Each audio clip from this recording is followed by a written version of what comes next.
So, ayan guys, ito yung aking giniling. So, marinate ko siya sa toyo, oyster sauce, salt and pepper, paprika, asukal, at saka itong isang sachet ng magic sarap.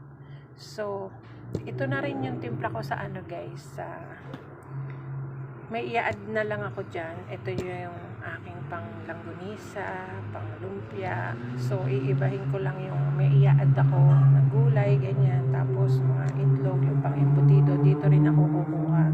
So, almost isa lang naman yung marination niya, guys. Kaya, ma-marinate ko muna dito and then mamaya ko i-separate. So, hahaluin ko lang siya, guys. Malinis yung kamay ko, guys. Para ma-marinate siya ng matagal. So, iniintay ko pa kasi yung wala pa akong ibang ingredients. Ayan. So, ganyan ako guys. Pag gumawa, minamarinate ko ng matagal para malasa siya talaga. Kapit yung lasa niya. So, ayan.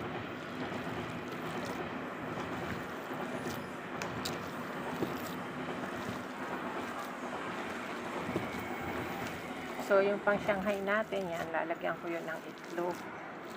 Kaya, tawag doon. Tapos, yung ating pang longganisa is lalagyan natin ng atsuete, tsaka cornstarch. Mamaya papakita ko sa inyo, guys. And then, yung ating embutido, ayan, marami tayo pang isasahog doon. Pero, itong timpla niya is almost isa lang yung pag nag-marinate kayo. So, pinagsabay-sabay ko na. Pantsahan lang guys.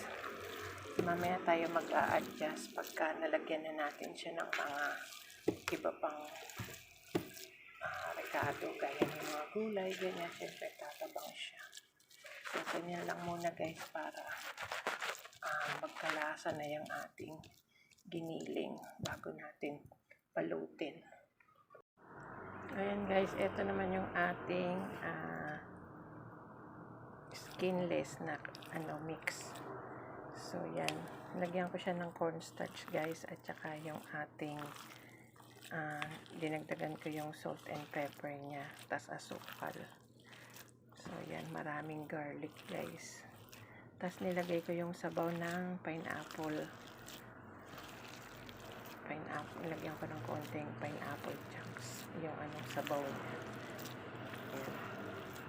So yung kulay nito wala pa guys, lalagyan ko siya ng konting, pinag-iisipan ko kung food color ilagay ko o tawag doon, atsuete.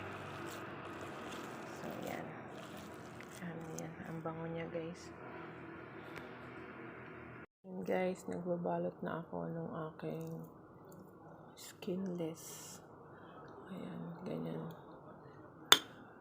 Ayan, nakabalot na ako guys. So, ito gamit kong plastic cling wrap. So guys, ito na yung ating skinless langganisa. Ayan, nabalot ko. 39 pieces yung nagawa ko guys.